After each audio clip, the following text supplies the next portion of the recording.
Now, seeing people know you for the prediction. You believe the system today is more fragile than it was in before. 2007. Yes, exactly. When we had the greatest financial crisis. It's the same fragility that we have from 2007 that we masked. In more than 70 years. And Stuart, when I said it's going to be the biggest market downturn in my lifetime, I mean, that's not so strange to me. 2008, we had a problem because of too much debt. Stuart, as you well know, the debt has skyrocketed since 2008. So when I say it's going to be worse than my lifetime, how could it not be? By the way, in regard to the stock market, it's artificially inflated by cheap money that the Fed is printing out and giving to banks, for instance. They're supposed to loan that money out to small businesses, but they haven't done that. They just use that to buy their own stocks.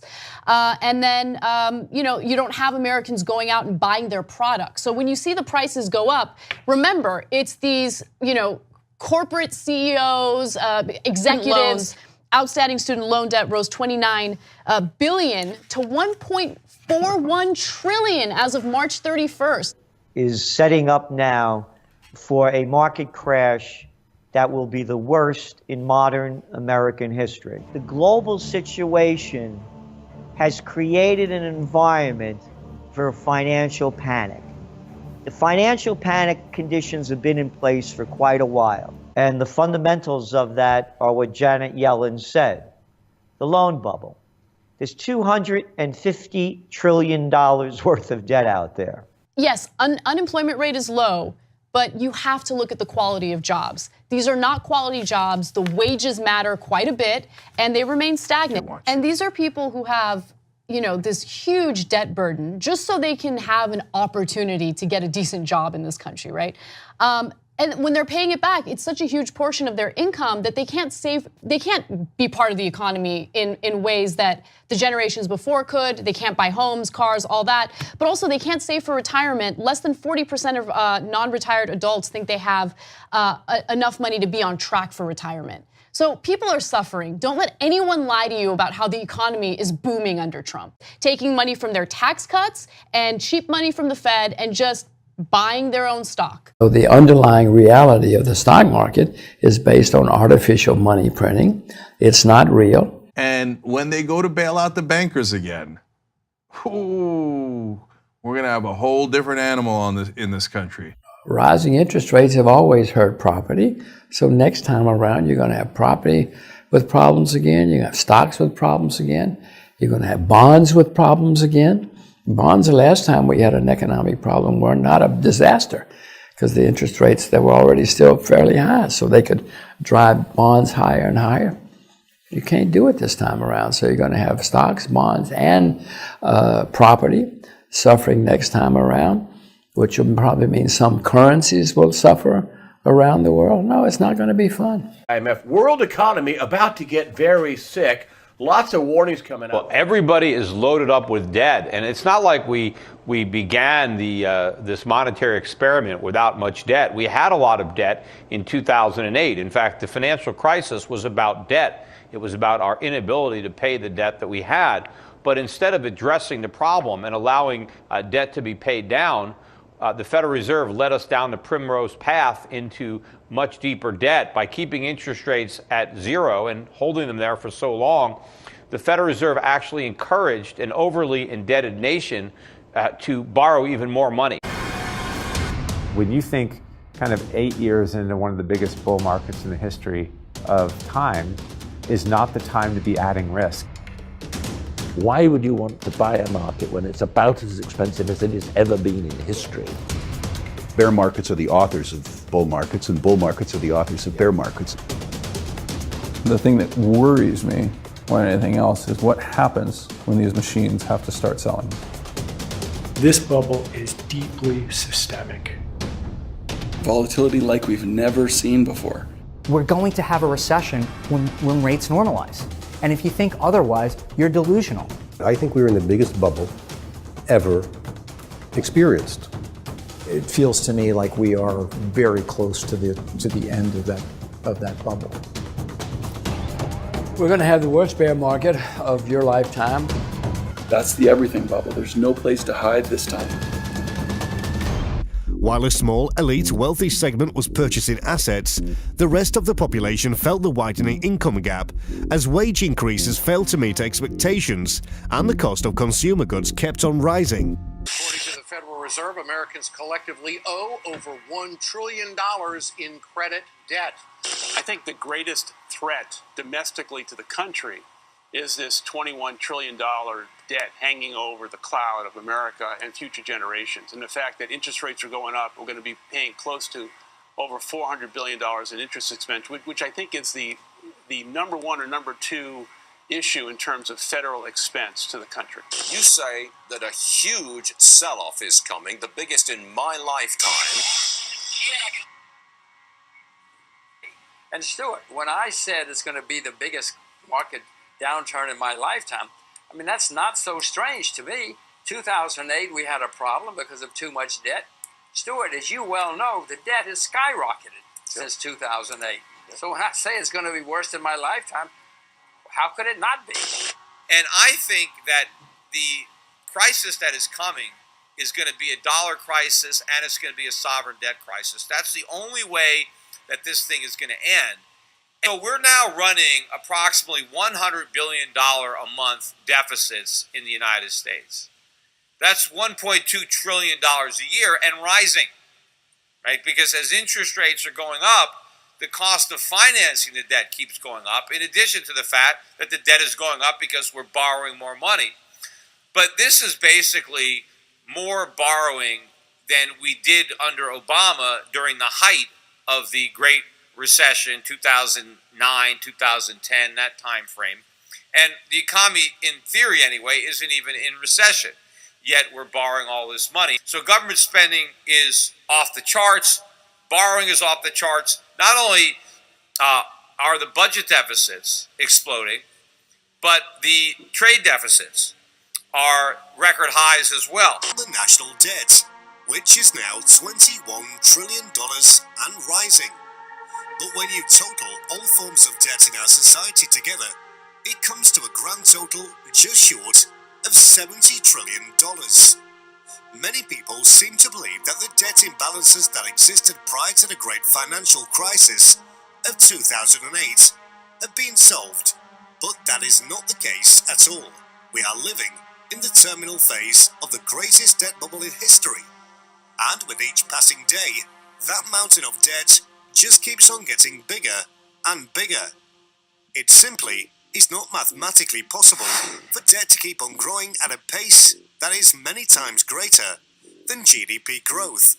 And at some point, this absurd bubble will come to an abrupt end.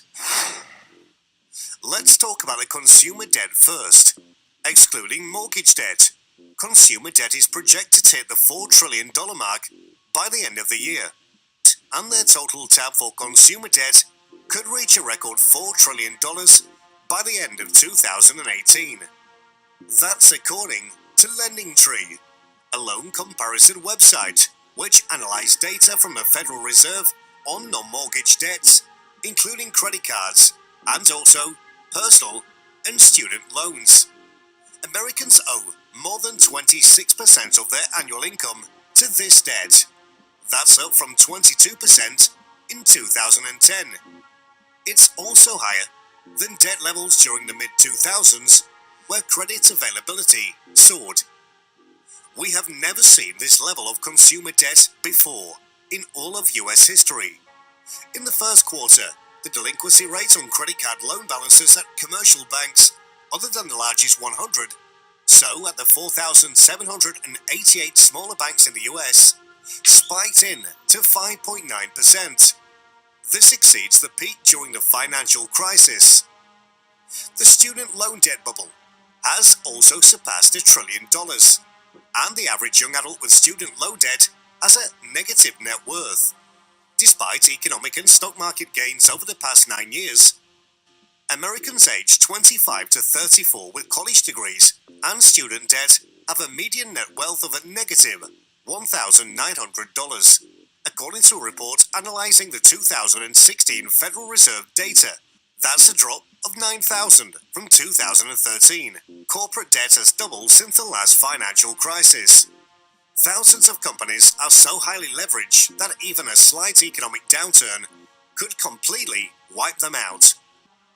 According to forecasts from the bank's chief economist, the federal deficit will increase from $825 billion, or 4.1% of gross domestic product, to $1.25 trillion, 5.5% of GDP, by 2021. We are literally on a path to national suicide. Today, the average American household is nearly $140,000 in debt, and that is more than double median household's income. And if we were to include each household share of corporate debt, local government debt, state government debt, and federal government debt, that number would be many times higher. All of this debt will never be repaid. Ultimately, there will come a day when the system will completely collapse. The central bank bubble's bursting. It will be ugly.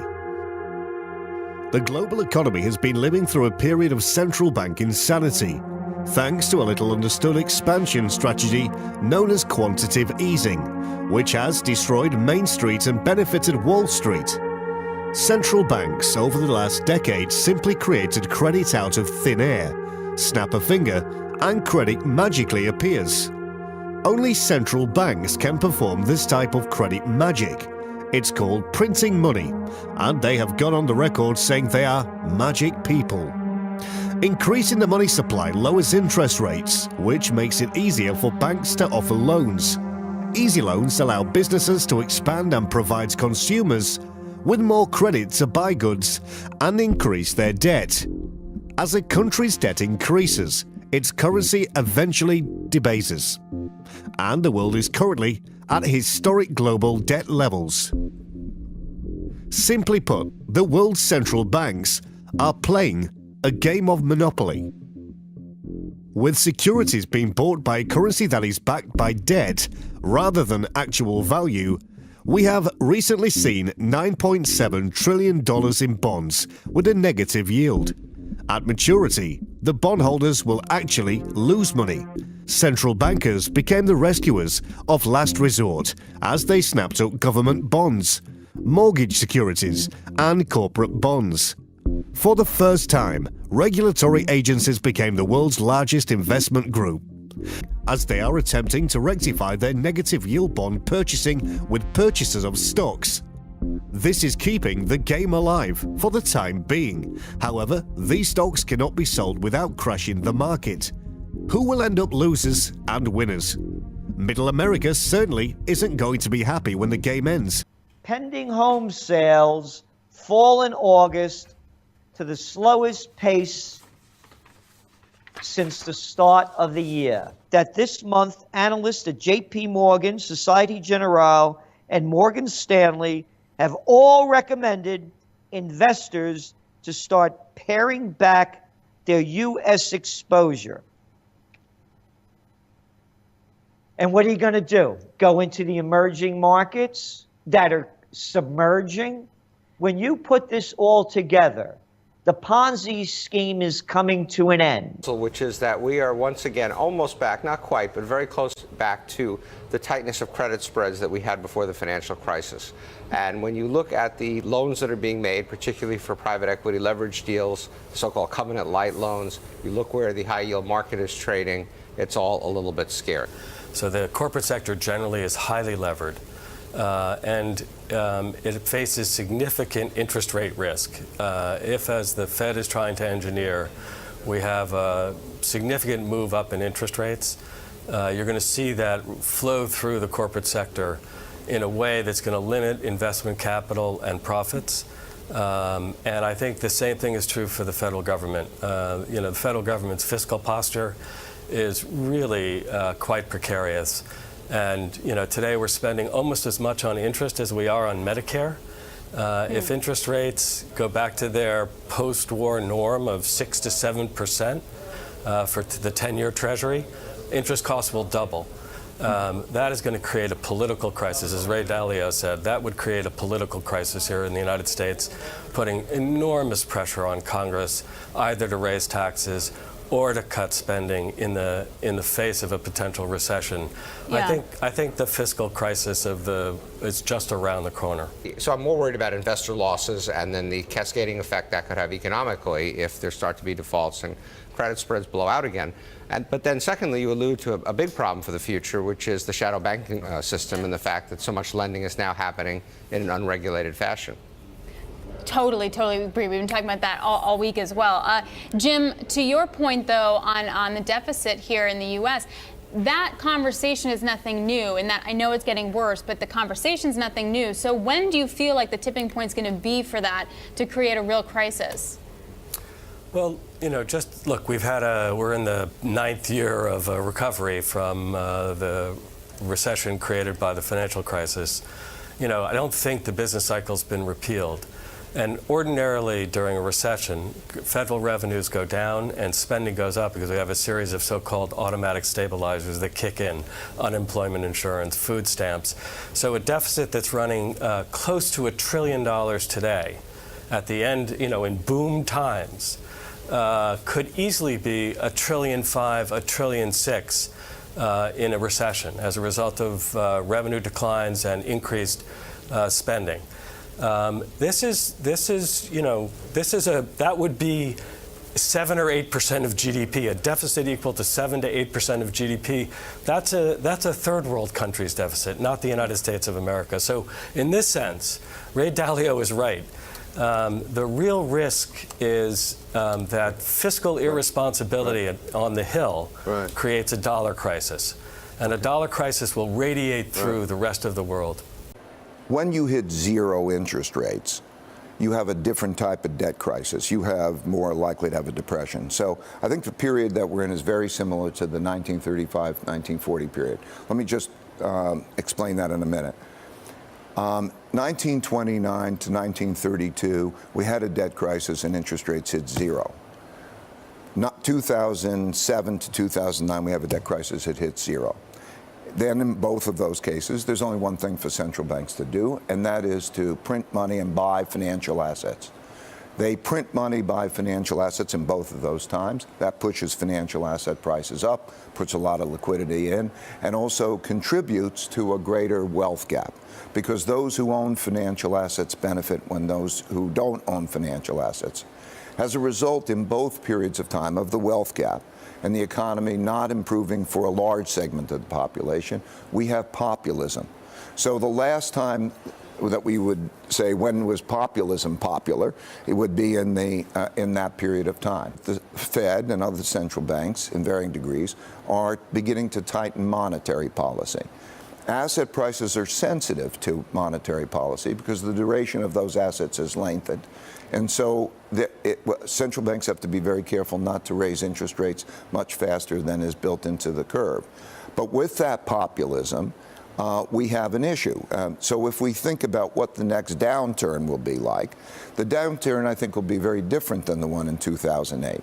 It'll be one in which I think that the social and political problems will be great because of that wealth gap and populism. I think there'll be more conflict. Right now, times are good, and we're sort of at each other's throats in that. I also worry about the effectiveness in monetary policy in reversing that, because monetary policy has interest rates, and we can't lower interest rates as much, and it has quantitative easing, the purchases of financial assets to push other financial assets out and get liquidity into the system. And that is at its maximum. So when we have a downturn, we're not going to have it to be as effective. I think also the downturn in our form of debt crisis won't just be debts. It'll also be pension obligations, healthcare obligations, unfunded obligations. And I think one more thing, and I think it'll be about us having to sell a lot of treasury bonds to the rest of the world, and I think that that'll also be an issue. And I think it'll be more back there of a dollar crisis, and I think it'll be more of a political and social crisis. This is not a minor matter. As our financial system unravels, the seriousness of it will become evident to all as the need to pay for our extravagance becomes obvious. This will make the country much poorer, though the elite class that manages such affairs will suffer the least. By the time the QEs ended, the central banks of the world had increased their balance sheet by $8.3 trillion, with only $2.1 trillion worth of GDP growth to show for it. This left $6.2 trillion of excess liquidity in the banking system that did not go where the economic planners had hoped. Central banks now own $9.7 trillion of negative interest yielding bonds. The financial system has been left with a bubble mania financed by artificial credit and unsustainable debt. The national debt in 2007 was $8.9 trillion. Today, it's $20.5 trillion. Rising interest rates will come, and that will be deadly for the economy and the federal budget. This inflationary policy is generated by the belief that there is no benefit in allowing the needed economic correction to the problems generated by the Fed to occur. The correction is what the market requires, not the resumption and acceleration of the dangerous inflationary policy that caused the bubble economy.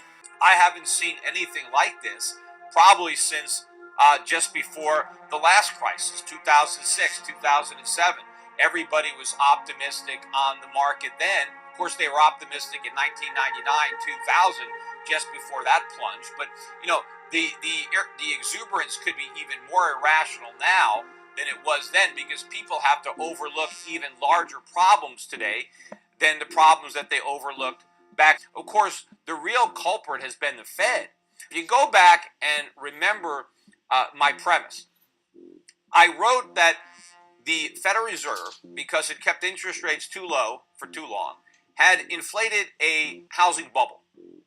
And that because of that housing bubble, there were a lot of economic distortions, that a lot of money had been spent based on the wealth effect, and that a lot of loans had been issued based on overpriced collateral. And I wrote that when the housing bubble popped and real estate prices fell, that we would have the worst recession since the Great Depression, that banks would lose a lot of money on bad mortgages, and so some banks would fail. I wrote that Fannie Mae and Freddie Mac would go bankrupt. I wrote that the economy would contract because a lot of the spending that was associated with the wealth effect and home equity loans would go away. And that's why we would have this deep recession. I wrote that unemployment would top 10% and that budget deficits would reach $1 trillion per year. All of that happened. Now, what I also wrote in that book was that in response to this great recession and this financial crisis, the Federal Reserve would repeat the very mistakes that caused it. That it would print a bunch of money, it would slash interest rates even lower, and try to reflate the bubbles that had just popped in the stock market and in the real estate market. And the consequence of that monetary policy would be a dollar crisis and a big increase in domestic inflation. That is the only thing that hasn't happened yet, but it's about to happen. What I didn't necessarily understand back then is how long the lag would be between the policy that I knew that they would enact in the aftermath of the crisis they created and the end result of that policy. And in fact, one of the reasons that I didn't foresee that long a lag was because I thought that they would just attempt to reflate the bubbles. I didn't think that they would succeed. In fact, they have succeeded in a spectacular way. They have managed to reflate larger bubbles than the ones that popped. That is why the crisis that we're headed to is going to be so much worse than the one that we left behind, because we have bigger problems. We have had lower rates for longer. The bubbles are bigger. There's a lot more air that has to come out. It's the same problems now that they ignored back then, only much, much bigger. The difference being, it's not going to end with just another financial crisis. It is going to end with the dollar crisis that I have been warning about for years. And it's going to be that much worse because the dollar is that much more overvalued. And because of the delay, we have been able to screw the economy up even more. We have been able to go even deeper into debt. We have made even bigger economic mistakes. The economy is even more vulnerable now. The government has more debt. Corporations are more levered. The whole economy now is more vulnerable than it was back then. So if you thought the Great Recession of 2008 was bad, wait till you see what's coming. The same financial architecture that surrounded mortgages in 2008, asset-backed securities, collateralized debt obligations, credit default swaps, and naked credit default swaps. When the next crisis hits, it'll be a surprise to the regulators. Somebody will come to their door, as AIG did, and say, hey, I need a bailout. Now remember, the bailout was paid by the U.S. taxpayer to the tune of trillions of dollars. And the bailout was thought to be, well, we know this is not a popular thing to do, to bail out these big banks who are stronger than ever, but if we don't do this, there's going to be a systemic break in the economy, and we will have the second Great Depression. There have not been so many trouble signs for the global economy in a very long time. Analysts are sounding the alarm about junk bond defaults. The smart money is getting out of stocks at an astounding rate. Mortgage rates are absolutely skyrocketing, and Europe is already facing a full-blown financial meltdown. Since the last financial crisis, our long-term debt problems have just continued to grow. And there are many that believe that the next crisis will actually be far worse than what we experienced 10 years ago. So, how bad are things at this moment? The smart money is getting out of stocks at a rate that we haven't seen since just before the financial crisis of 2008.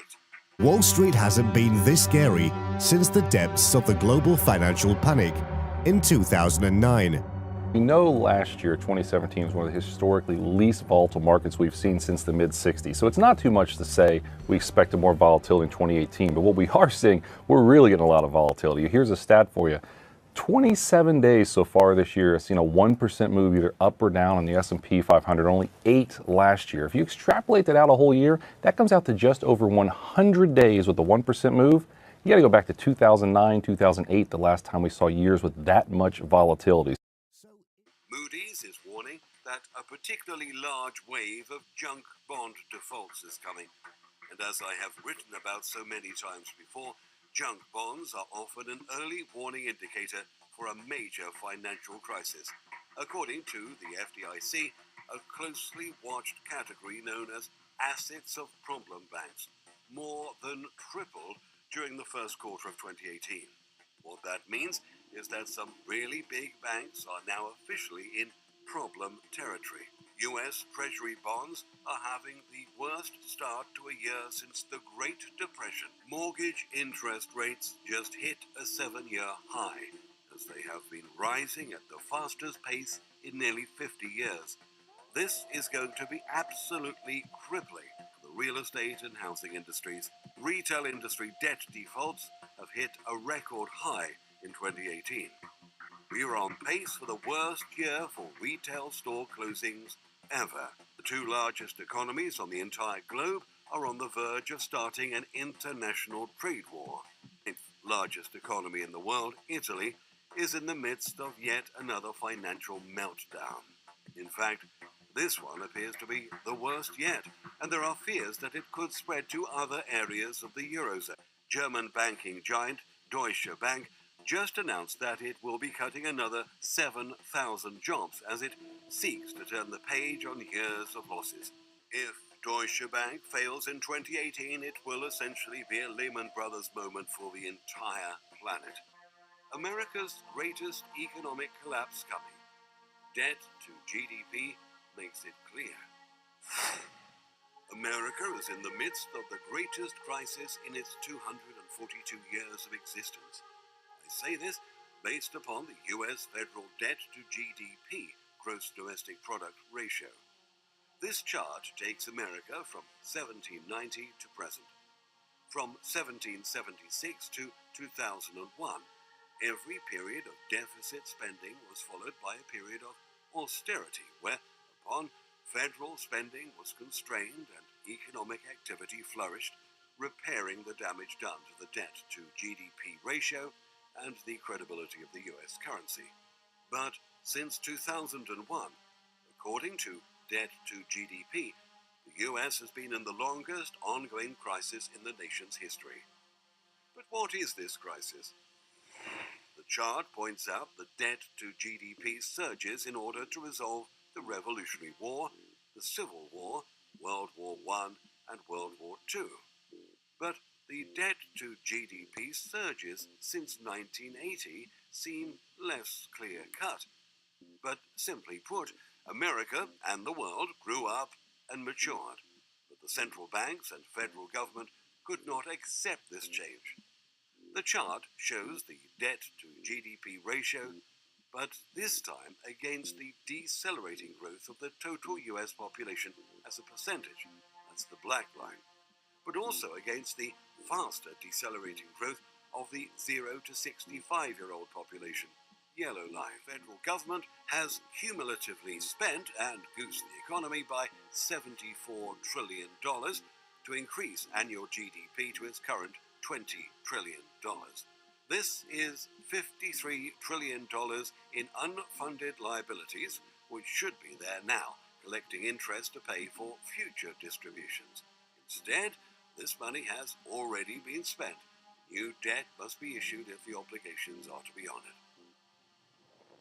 If we count the federal debt plus unfunded liabilities now beginning to come due against GDP, we have a very unhappy picture. However, if we juxtapose federal debt and unfunded liabilities versus the annual growth of the total and 0 to 65-year-old population, a clear inverse relationship is shown. Using the Treasury dataset, debt plus unfunded liabilities taken from the 2017 Treasury Bulletin have risen to 380% of GDP and are set to eclipse the previous high seen in 2009 in short order. Fascinatingly, according to the Treasury, the advent of Obamacare massively temporarily reduced the unfunded liabilities, shifting the liabilities off the federal books. But the temporary reprieve is over. The Social Security surplus is over and will turn to progressively larger outright deficits from here on. To maintain deficit spending, the federal government will need to run significantly larger deficits and issue significantly more U.S. Treasury debt just to cover the OASDI deficits. This will mean significantly larger issuances of marketable debt, while nearly all natural sources of Treasury buying have turned to net selling. This is a crisis that will define the nation, the world, and determine the course of the world for at least the next century, if not further. As always, make of this what you will.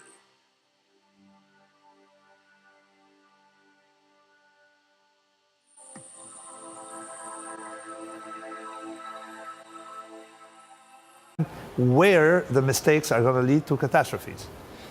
Okay, so that's what you were doing in the lead up to 2008. And that's what we're here to discuss today. Where is the vulnerability? Why is the world today more fragile than it was, say, in 2007? It's more fragile today than it was in 2007. Of course, because we have the same symptoms. We have absolutely the same disease. You put Novocaine on cancer. And what happens? The patient isn't going to get better. He's going to feel better, look better, maybe for a while, and at some point you have a higher price. Think about it. What was 2007? What was a crisis of debt? It was a debt crisis. There's no question. We have a lot more debt today. But it's in different places. There's been a consumer deleveraging, and the housing market isn't nearly as levered as it was back then. Yes, but you don't get a free lunch. In other words, different places does make a difference. Now, where is it?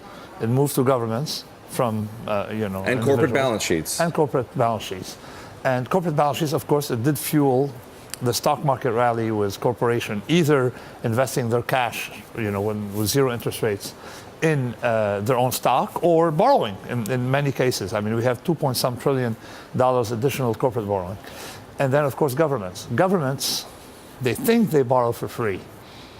Till, they need to borrow a lot. So either they got to print money or borrow at higher and higher rates. I mean, we have to borrow more than this year more than $1 trillion. That's $1 trillion or something. And then think about it, we're incurring higher and higher. When you say we, you're speaking of the U.S. government. U.S. government, taxpayers, we're paying for it. We're paying, $300 billion of interest. Every year.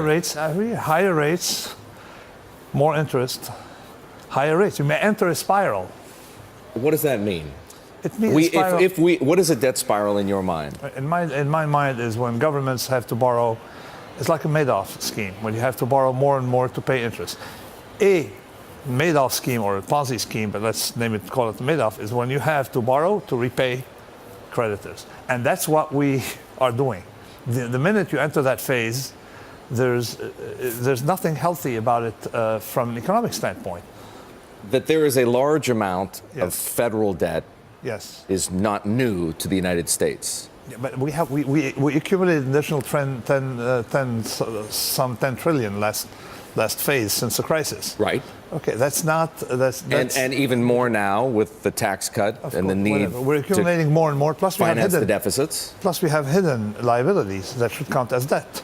Like Social Security, you have hidden liabilities. You have hidden liabilities when you have to bail out firms. When you have we have hidden liabilities from student debt that are not going to be. I mean, you have a lot of things, a lot of debt that, I mean, if you could commit it to some expenditures, so on top of the nominal debt, you have some hidden liabilities that should count like debt. Nassim, let's work with your analogy. Yes. Right? Every Ponzi scheme eventually collapses. Everyone, practically. This Ponzi scheme, I mean, there are ways, again, in your term, is going to collapse as well? I mean, we're starting to see, you remember years ago we had that crisis, and it starts in countries like Argentina, starts in 82, it started in Latin American countries. Today, this is hitting the core, it's not the periphery, this is hitting the core. We're starting to have countries like Italy, and it's getting close to us ourselves. We have to borrow a lot. So the point, how do you get out of the accumulated, like for example in the US, usually what do you do to get rid of debt? In the past, okay, the normal solution is inflation. But the minute you start creating a little bit of inflation, it's so uncontrollable. It's an animal that we have learned from the 70s is not easy to tame. So if you try to increase the base inflation, hopefully to work yourself out of debt, it's going to be the price stability will not be there, and it's going to be traditionally has been not controllable. So I think we're hitting a point where you need buyers for your debt. Sure. The Chinese and the oil producing states, were regular customers. Maybe they're not going to be there. Okay. Plus you need more and more. 2008 we transferred the debt from individuals to the states. Okay, that's 2008. So you had at least a way to do things. And we could lower rates as monetary policy to zero, which of course didn't help, because you don't cure a structural problem with monetary policy. It should be there only as emergency measures. Now, 10 years later, okay, we're starting to raise rates because you have to raise rates. You can't keep them at low level. It's unhealthy to keep them at low level. You're going to raise rates. So someone's going to pay the price. Who's going to pay the price of higher rates? A lot of people who benefited from that free money, namely corporations. Over-levered corporations. And especially real estate. So the first shoe to drop would be probably real estate.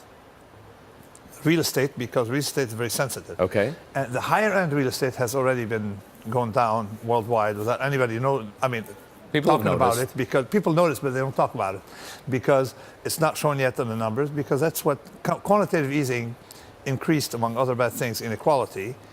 And so real estate is most vulnerable. Higher end real estate first, right, and then the rest of real estate, as we saw. You predict another collapse in the real estate market. It will start with real estate. If anything, odds are we'll start with real estate, and then we'll see what comes after that. Stock market. I mean, think. Nassim, people know you for the prediction. If you believe the system today is more fragile More fragile than it was in before. 2007. Yes, exactly. When we had the greatest financial crisis. It's the same fragility that we have from 2007 that we masked. In more than 70 years. So where do we go from here? Do we go to another crisis that's worse than the last one? What we need, the thing that would save us, all right, miraculously, is either growth that without debt. What we're seeing here now is 4.2% growth with debt. It doesn't work. Real growth, maybe miraculously, would take us out. Or maybe some kind of inflation that would not cause too much price instability. And we've never seen that. Okay, it's smooth inflation. Unless we have these two, all right, we're doomed. Look at what will happen from interest rates. We have to borrow more than $1 trillion, okay, today, for next year. Now, if you raise interest rates, and we have a lot, if you raise interest rates 100 basis points, think of the cost on the total debt, okay? We're already paying, part of the deficit, $380 billion come from interest servicing, debt servicing. So think about it. You have a spiral coming from that, is that you have to borrow more just to pay the interest more and more. That's a deficit by itself. Ever since that 2008 morning, when the Treasury noticed billions disappearing from the U.S. economy, the Federal Reserve has been locked in a desperate struggle to keep this event at bay, and it hasn't worked. They've even been flooding the U.S. economy with more new money than ever to try to make up the shortfall. Credit system worth more on paper than the national wealth of most countries, and it's already starting to come apart. They're already doing everything they can, and now they're running out of time. Trade wars never work, and it always leads to real war. We can talk about how Trump's tariffs have already had an effect on the U.S., and it's not a particularly good one. I am growing more worried that we're going to go down the rabbit hole here, and that the economic pain and suffering is going to be much greater than I had thought. If you look at this from an economic perspective, Manila, and say what's going to happen, the bottom line is we have a lot of commerce with China, and if we think is it going to harm us, we've talked about Boeing being impacted by steel and aluminum, your beer cans, your soda cans, etc. But if you are a Walmart shopper, or you shop at Dollar Store or Dollar General, pretty much 99% of everything in those stores is made in China. This trade war will not end well if it continues down this route. When you put this all together, the Ponzi scheme is coming to an end. As the United States raises interest rates, pending home sales fall in August to the slowest pace since the start of the year. Well, now the mortgage rate's at what? It's approaching 5% for 30-year mortgage. Exactly. Which is still historically cheap. Which is historically cheap, but when you're not making any money, it's historically high. And that's why you're seeing some 32% of millennials still living with mommy and daddy because they can't even afford to rent an apartment, let alone buy a house. Home sales are not only declining, but also they're lowering the home sale prices. We're at go take a walk in New York. There's like 20% vacancies in the retail sector, even on Madison Avenue, one place after another, for rent, for rent, for rent, for rent. The Chinese economy, you're looking at debt to GDP ratios of over 300. You're looking at Chinese debt from when Clinton allowed them to come into the World Trade Organization. And in the 90s, it was about $500 billion, about 30 years ago, actually. Now they have over $30 trillion worth of debt. So what I'm saying is gold is the ultimate safe haven.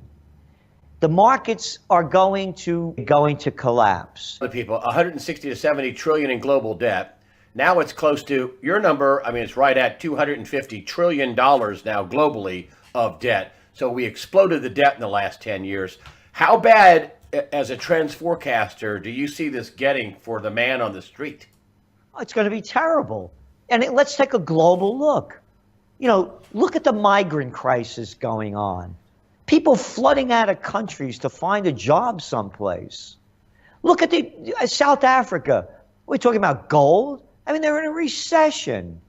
Take a trip around the world. Where do you like? I was talking about Argentina. Let's go to Honduras. Hey, how about Nicaragua? Well, let's go up to Venezuela.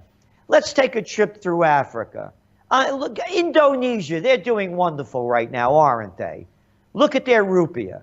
It's one country after another. Look at the numbers, the lousy, rotten numbers coming out of the Eurozone. They're hardly growing at all. And what did they say? We're not going to raise interest rates maybe until the summer of 2019. And then you have the Fed saying, well, we're going to raise interest rates again in December and 3 or more times in 2019. So now you have the dollar way up here, not because it's so strong, because interest rates are higher, the dollar gets stronger, and all of these other currencies are declining. So they have built the perfect storm. It's going to be worse this time in America. It's going to be It's going to be worse than the Great Depression. When this thing crashes, it's gone. When this top collapses, it's going to be the shock heard round the world. Currencies are crashing around the world. Name the country, look at the facts, and then say, okay, how is this going to get better? By pumping more cheap dough into it? What do they still have negative interest rates in Europe? They still have negative interest rates in Japan. Who ever heard of negative interest rates? And you're seeing what the Bank of China is doing to shovel more money into there to keep that alive, because their investment, infrastructure, overall investment in China, it's at 1992 lows. A trade war would cause foreign investors to stop buying U.S. debt instruments and could end the dollar's world reserve currency status.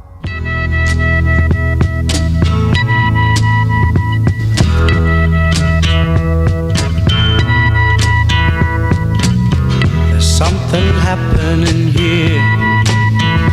What it is ain't exactly clear. There's a man with a gun over there, telling me I got to beware. I think it's time we stop, children. What's that sound? Everybody look what's going